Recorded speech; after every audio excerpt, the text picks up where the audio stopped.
Traveling alone will actually quite literally make you a better person, and I'm gonna explain how. But first, why should you listen to me, a guy with a camera and an internet connection? Over the last couple of years, I've dealt with illness alone in Central America. I've walked down some streets I probably shouldn't have been with thousands of dollars of camera gear in my bag.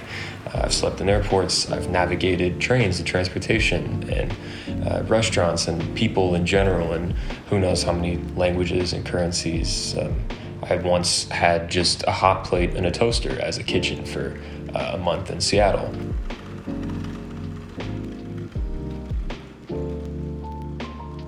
And we haven't even been over the worst part for a lot of people yet. And I want to be clear, I absolutely love it. I love my life. I love traveling full time. And I'm also not trying to sit here and brag or show off about how resourceful and worldly I am. But what I will say for myself is that I am genuinely deeply proud of how all of these experiences have made me absolutely certain that I can rely on myself and that I can handle difficult and unfamiliar situations all on my own.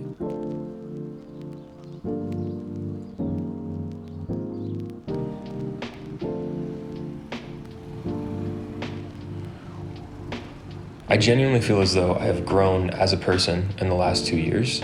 My confidence is through the roof. I seem to no longer have any issue advocating for myself, taking up space, talking to strangers, even making new friends wherever I go. I also know that when hard things happen to me, when difficult things happen to me on a trip or just in life in general, that I'll face them head on and get through to the other side somehow, and learned how to just be quietly, happily alone with myself. But yeah, remember how I said we hadn't talked about the worst part for a lot of people yet? Here it comes. Not only do you have to rely on yourself for the logistical side of things we've talked about so far, but you also have to be okay with sitting at a restaurant by yourself, going to the beach by yourself, going to the museum by yourself. And I know it can be difficult for a lot of people when you're out doing those things alone, and maybe it's not what you're used to, and there's nobody to turn to and say like, hey, look at this cool thing, that we're experiencing together. For many people, that's a nightmare. That's the hardest part, and for good reason. Almost nobody does it. Almost nobody has any direct experience doing those things alone, or if they do, it's far and few between.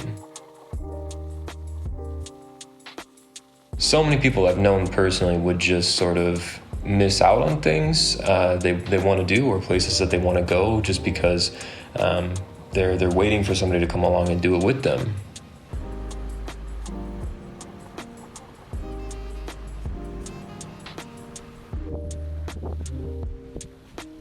For me, my philosophy is that I simply don't have the time, and I think that even if you mostly do things and go places with somebody else, there's a power and beauty in being selfish with your time to some degree, and just going whether anybody wants to come with you or not.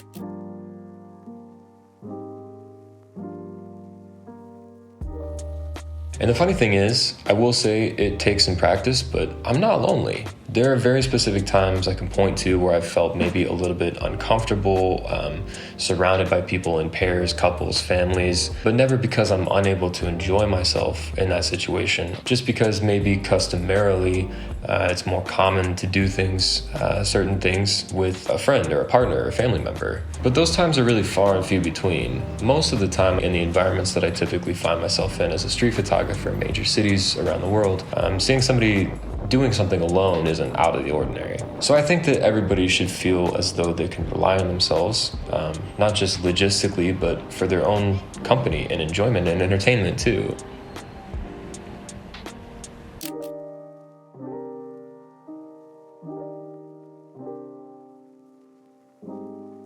I think that the process of going through things alone teaches us so much about ourselves, and I think it forces you to kind of sit with yourself and kind of deal with it, for lack of a more eloquent way of putting it. And I also think that people get caught up in the downsides. Like, there are certainly things about traveling alone that are difficult or tedious or boring or whatever. Like, it's much more fun to be on a flight with somebody that you know. It's much easier to pass the time in an airport.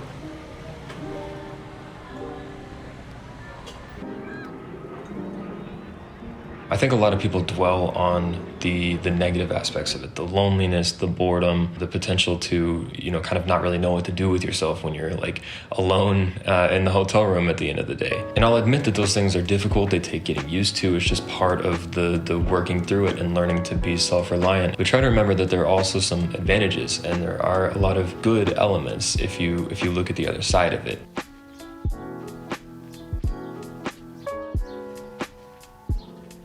Like, I know for a lot of people, they would never dream of going to a movie theater or a concert alone, but it's actually one of my favorite things to do. Museums too, just having the ability to go exactly where I want to go, to see exactly what I want to see, and then leave when I'm ready to leave. It's really nice. It can be nice to be, like I said, kind of selfish with your time, selfish with which paintings you spend time looking at and which ones you don't. And maybe the experience is missing something when it's not shared with somebody else, but I'm also never gonna sit here and say that you should never travel with anybody either.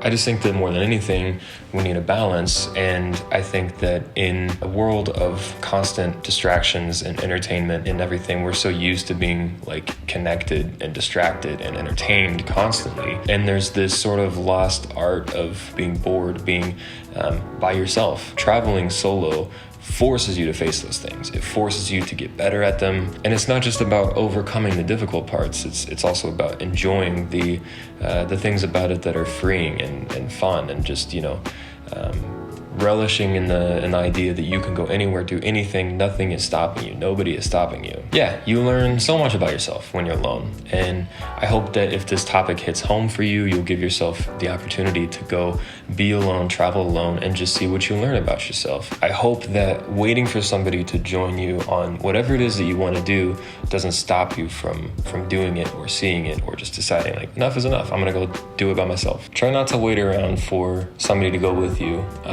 and try not to miss out on the things that you want to do, even if you have to do them alone.